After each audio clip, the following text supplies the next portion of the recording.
Let's talk about this with the Inside Track panel. Monica Block, committee woman at the Women's National Republican Club. Newsmax host and reporter Andrew Kraft in studio here too.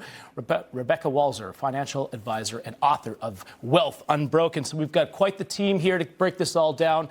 I'll start with you, Monica. Were you surprised, number one, that Marjorie Taylor Greene now stepping aside? She's been a firebrand, a supporter here of President Trump, but the two, they have really haven't been seen eye to eye. They haven't been seeing eye to eye, and it has been a bit surprising. But at the same time, look, there may be possibility for coming together again. You see this over and over. Trump has his squabbles, goes back, they step down, they come back together, they wind up having conversations again. So I wouldn't be surprised if there'd be more conversations with her down in the future. What do you think it was when she went on The View? That was probably the biggest part. Yes, I figured there was going to be, as soon as she's on the set with The View, ladies, you know it's troubles are brewing.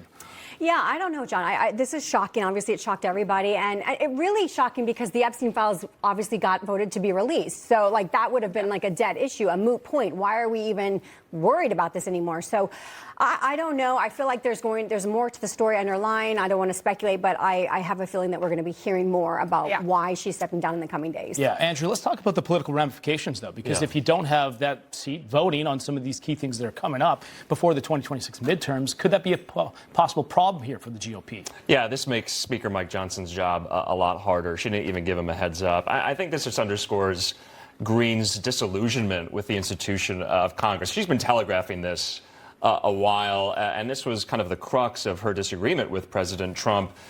She thought he wasn't speaking about, everyday issues that matter to Americans. She was very critical of the president's support, for Israel, Saudi Arabia. But the president has to do both, domestic and international policy priorities here. And then to your point about what's underlying this, the White House had maintained for quite some time that she didn't have the support if she wanted to run for Senate or for the governorship in Georgia, and they weren't going to support her. So maybe that's when we read between the lines going on here. Yeah, absolutely. Well, it'll be, and she's referring to why she steps aside. She says it's the threats. She's been accused, Congress here, of being beholden to moneyed interest and not creating effective change in the daily lives of Americans. So that's her reason. But Texas Congresswoman Jasmine Crockett, who's blasted her in the past, now wants to team up with her. Oh, no.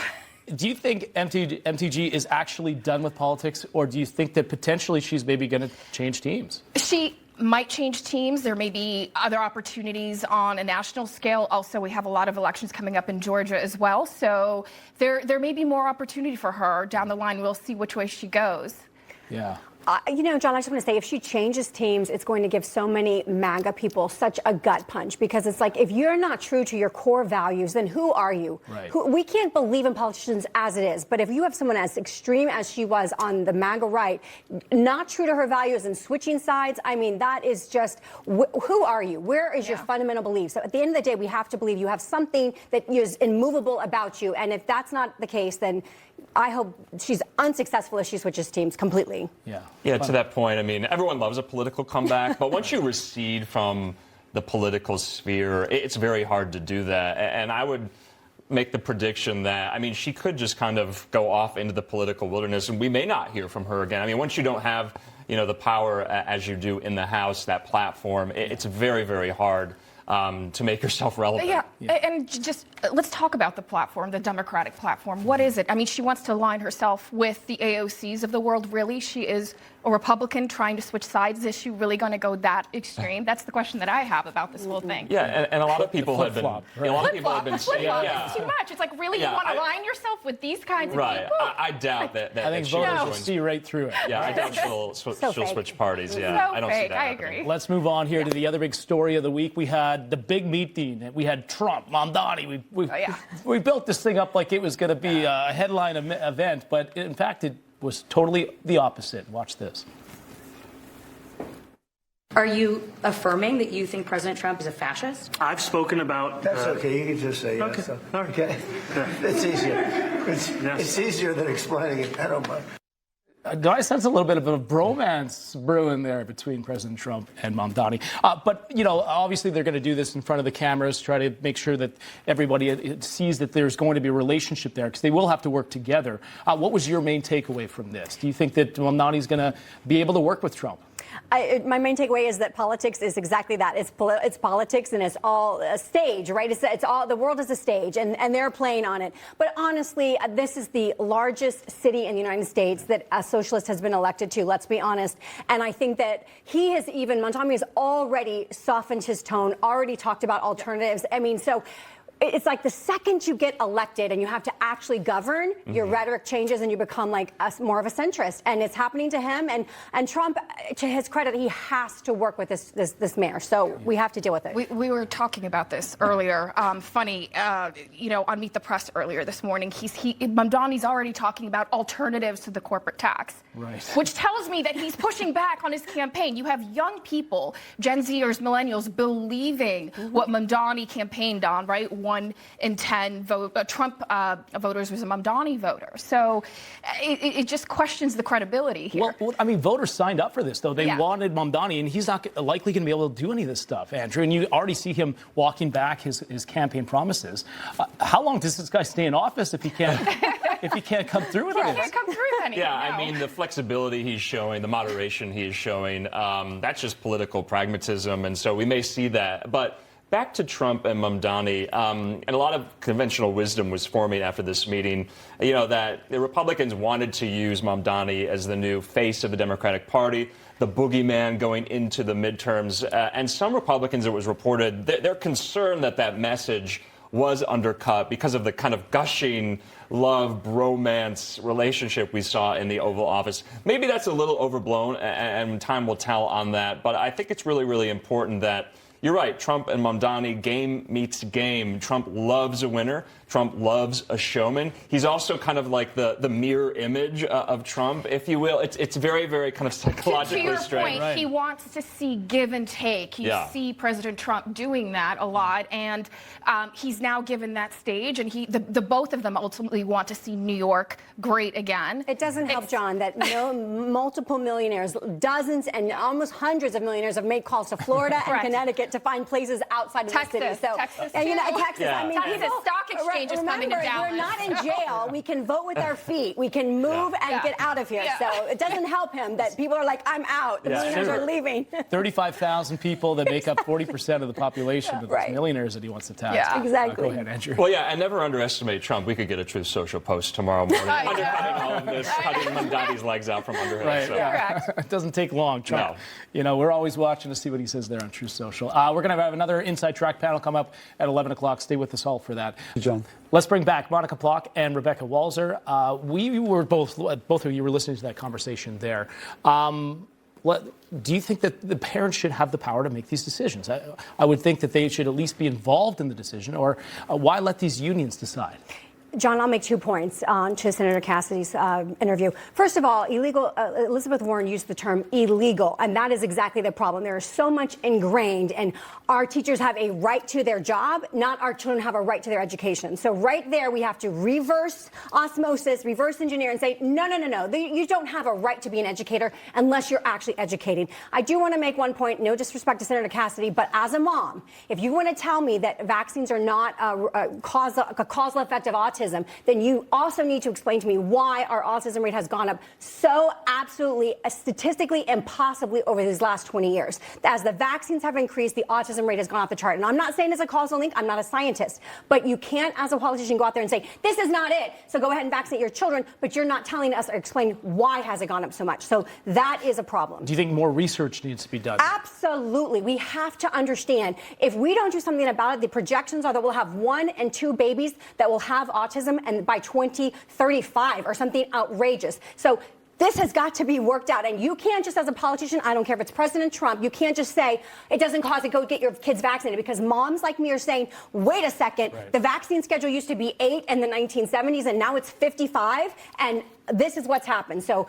you can't just say it doesn't cause it, go get your kids vaccinated and talk to your doctor. And by the way, the AMA is 100% involved, and the doctor prescribes now. If it's not on the formulary, it's not prescribed to you. So we have a problem with our insurance as well. Right. I just have to clarify, Newsmax has not reported that, so we have to... Yes, of course. All on me. Monica, your thoughts, just on maybe the education. Let's go back to that. Of course, I was going to say, getting back to the education debate, to the senator's point here, it comes down to the parents regaining power, bring it back to the states. It has to, go down to the community level. This is where you see the most significant amount of impact. And we regularly talk about this on Wise Guys over the weekends, that it has to come down to the community because they are the biggest influencers in the education of these students. Yeah, you would think kids. that DC's with them making decisions in say, and the numbers Colorado show it, and the numbers Texas show it. Exactly. It's time to bring it back to the states, to the community level, getting parents involved in the education of their kids. All right, Monica and Rebecca are going to be back here for the Inside Track as well, and some other topics. But we can move on to this. And we'll talk more about that with our guest here on set. Jarrett Stepman is joining us here. That is the columnist for the Daily Signal and the author of the book War on History. We also have Rebecca Walser joining us. She's financial advisor, tax attorney, author of Wealth Unbroken. Great to see both of you here, and thanks so much for joining us this morning. What a tragic story following this, obviously. And Rebecca, now we know about this criminal. A career criminal has been on the streets. 72 prior arrests still out there. Sean, this is what the people vote for. They vote for the same politics over and over and over. And if they're not going to demand that their bus systems and their public transportation systems are safe, then, I appreciate President Trump, and I do hope that it gets rectified. But if this is what you're voting for and you're not holding your politicians accountable for the safety of your own residents, then what can we expect Chicago to do? And Jared, obviously this young lady, this has tragically changed her life, her friends, her family. It's devastating to think that you're commuting, as you see, her whole life ahead of her here, still in critical condition, Bethany McGee, learning that this man walked around 9 p.m., walked on the L train, pours the liquid on her, sets her on fire. No one's there to help her, by the way. She's able to climb out once the doors open. Samaritans walk up. They're able to run up to her, able to help her in this moment, but still battling for her life. And then you learn the man behind it, 72 prior arrests. You can see some of the surveillance pictures here, Jarrett. Walk us through this, because some say it's not surprising, as tragic as it is, it's not surprising in Chicago. It isn't. Hearing the mayor say things like, well, this is an isolated incident. I mean, how is this an isolated incident? This man has been arrested over 70 times, 15 convictions. He was arrested for arson back in 2020. This is obviously a pattern from this individual. And look, most people who ride on the subway, who take public transportation, are good, decent people. The problem is a few bad people who are continually committing crime after crime, and then they escalate. They do something terrible like this. And we've seen this in other public transportation systems around the country. Very similar politics. Yeah, looking into his rap sheet, I mean, this obviously in the 2000s we've seen, I think in the 90s as well, just goes on and on.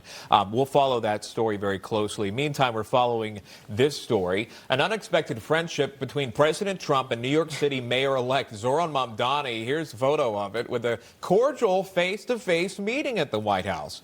So get this, there were no fireworks. There was no yelling and seemingly no animosity between the two men. Trump saying he wants Mamdani to do a great job, despite the war of words we've been seeing. And Mamdani still believing Trump is a fascist, but both parties calling the meeting productive. We've just had a great meeting, a really good, very productive meeting. We have one thing in common. We want this city of ours that we love to do very well. Would you feel comfortable living in New York City under a Mamdani administration? Yeah, I would. I really would. Especially after the meeting. Absolutely. What makes you comfortable? We agree on a lot more than I would have thought. Are you affirming that you think President Trump is a fascist? I've spoken about... That's okay. You can just say yes. Okay. All right. Okay.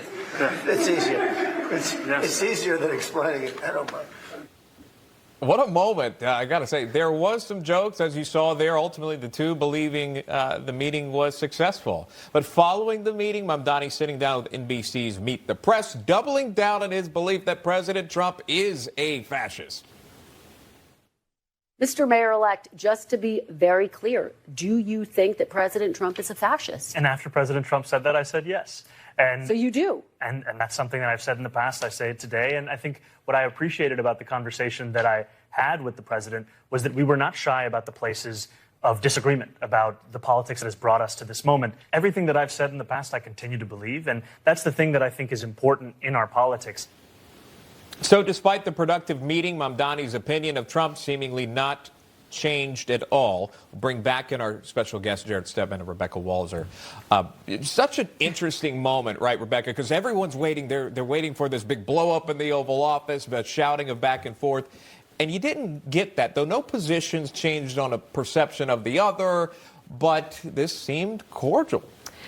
You know, we actually had more of a blow up between J.D. Vance and obviously the president of Ukraine and the president earlier in the year than we actually had with Mamdani. So I was expecting maybe a little bit of fireworks. To me, though, you know, you've got a mayor here that is not even mid-30s, not, you know, he's young 30s, and he almost looked like the schoolboy to me going to meet, you know, the president of the United States. But to President Trump's credit, he has to work with this man. This is the largest city in America. He has been elected, duly elected the mayor. So we have to work with this new mayor-elect, and their policies could not be further from the truth. I can't stand, Sean, when someone calls President Trump a fascist, but they never actually say and define how is he a fascist. I would like someone to actually say, and this is how, this policy, and this policy, because I obviously do not see it as fascism. Jared. Yeah, I mean, obviously, if you're not going to go walk in and have a friendly conversation with the guy who's a fascist. But I do think that President Trump has simply not deviated from any of his policies. He didn't say he would change his actual policies towards the city of New York. Mamdani doesn't seem to be changing either. Trump holds a lot of cards here. New York relies on the federal government for a lot of money.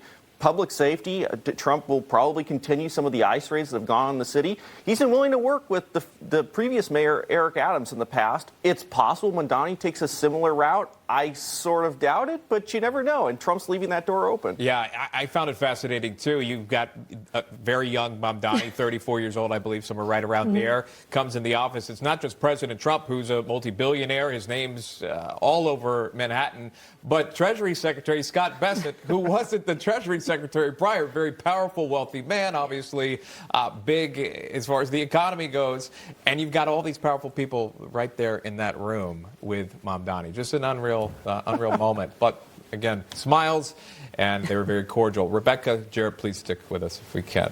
Turning next, we'll bring it back for discussion in studio. Jared Stepman is here, the columnist for the Daily Signal and the author of The War on History. Rebecca Walser is here, financial advisor, tax attorney, and author of Wealth Unbroken. So Marjorie Taylor Greene comes out with this video on Friday, and it's like 11 minutes long, Jared, and she announces her resignation. That's going to take place January 5th. But there's been this evolution of Marjorie Taylor Greene over the years. She's been called a firebrand. That's what she's been dubbed. And now there seems to be this more calmer version. Can you walk us through from start to finish in a quicker form? But what has happened? Where is Marjorie Taylor Greene? I mean, so much speculation around it. Yeah, I think it comes down to some of her criticisms of President Trump, especially in foreign policy. There was a big dust-up over the strike in Iran. That was a big difference between Taylor Greene and the president. I think you're seeing a little bit of cracks as far as what policies pursue. Obviously, the Epstein files were a big one. Of course, President Trump kind of changed his tune on that.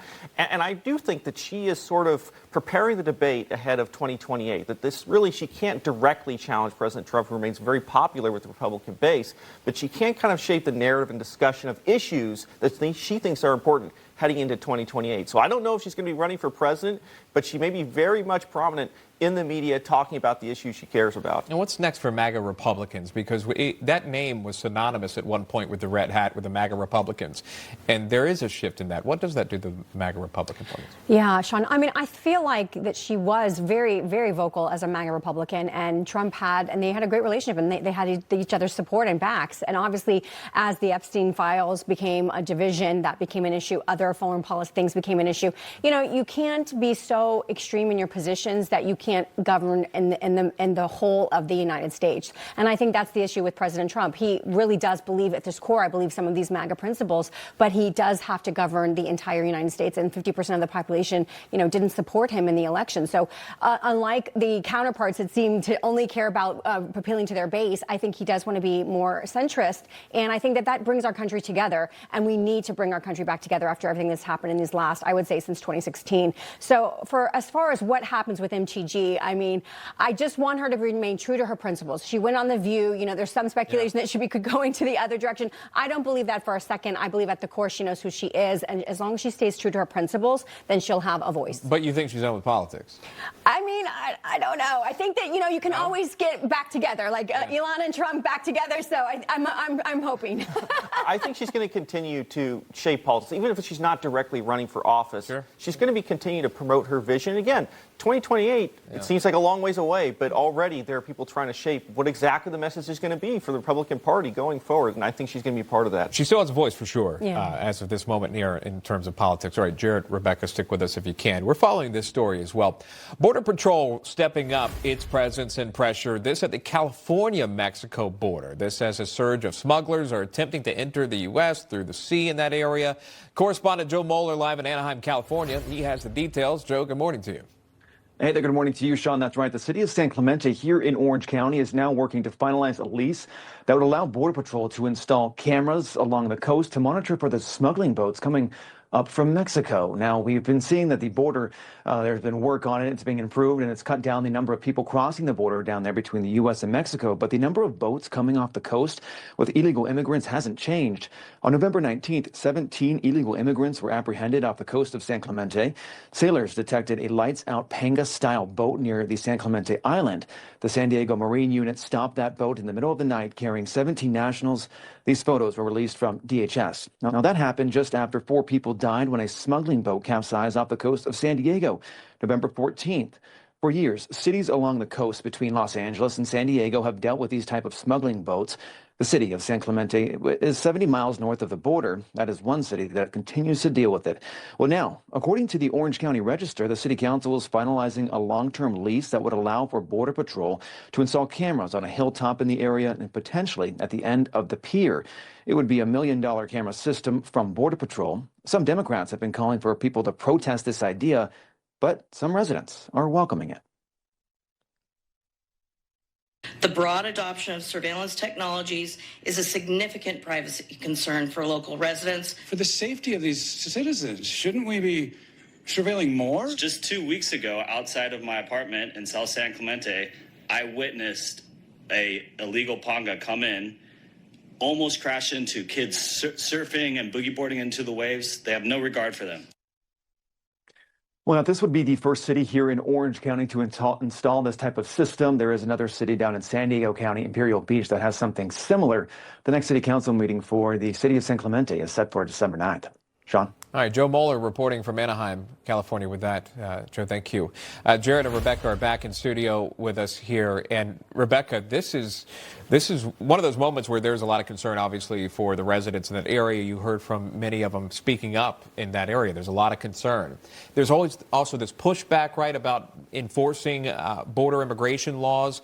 It doesn't seem the case here, as you're learning, smugglers are finding a way around the border wall and all the patrols that are existent in place on land. Right, right. I mean, we are so porous when it comes to the water, and obviously Mexico right attached to California, that is an issue. I mean, these Mexican cartels, Sean, they're so advanced. We're talking about submarine technology now that they have. So I feel like our little cameras on the end of piers and these little things, it's almost comical. Like, we are at war. We are in a drug war with the cartels, and they will use any means necessary. And of course, I'm talking drugs. Obviously, human smuggling is a part of what they also do, and they get paid for it. Mm-hmm. So this has to be, we have to fight fire with fire, or else we're going to just, sit back and watch these things. Just like he said, he was watching kids surf, and the boats come in, they don't care. Yeah, it's unbelievable. And now that we're seeing this ramped up in California, it seems to be at least welcomed in this regard, Jared. Yeah, especially, I mean, look, these cartels, they've taken so many lives of so many Americans. They continue to have a massive presence in the United States.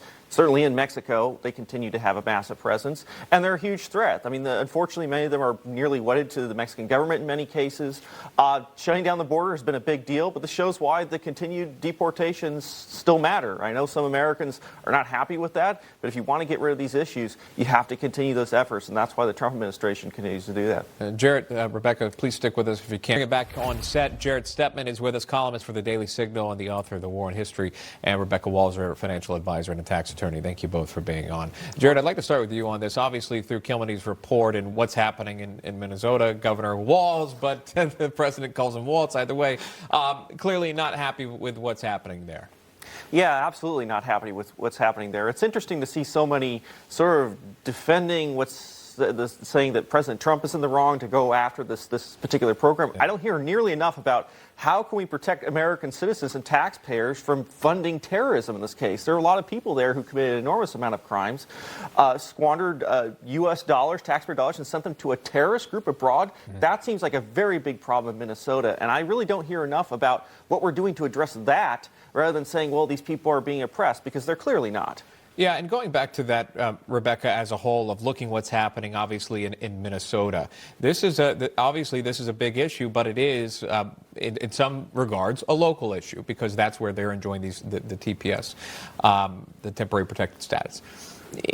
Go back to Mamdani as well. Yes, he's the mayor of just one city in America, but this is a little different now, and we heard one of our guests saying, he wanted pushback from the president on this. Do you think that many in America will see pushback from the president of the United States on maybe some of the policies that come out of a Mamdani administration? Well, to his point earlier, obviously the federal government has a lot of funding to New York, so he has a lot of power to play. If you look at these specific claims here in Minnesota, the autism-related Medicaid claims went from $3 million in 2018 to $399 million in 2023. Or 2023. So we're talking about a statistically impossible increase just from immigration and just from people moving. So something is going on there that demands explanation to the taxpayers. At the end of the day, you can't have a community that has, and these are disproportionate statistical claims to every other community surrounding, even in Minnesota itself. Yeah. So there's something going on, and the taxpayer has a right to know. We can't enable terrorism through our own borders and our own taxpayer systems. It's such a great point, especially for those that may not or should not be on taxpayer-funded medical insurance. Exactly. Looking into that. Thank you for bringing that up, Rebecca Walser and Jared Stepman. I do appreciate it. Thank you. All right, so back in studio, Jared Stepman and Rebecca Walser here. So, Jared, back to that story, obviously. There is an incoming administration, mayoral administration. This story, the fear that many Jews have living in New York City, that's not going anywhere. It will be something Mamdani has to address.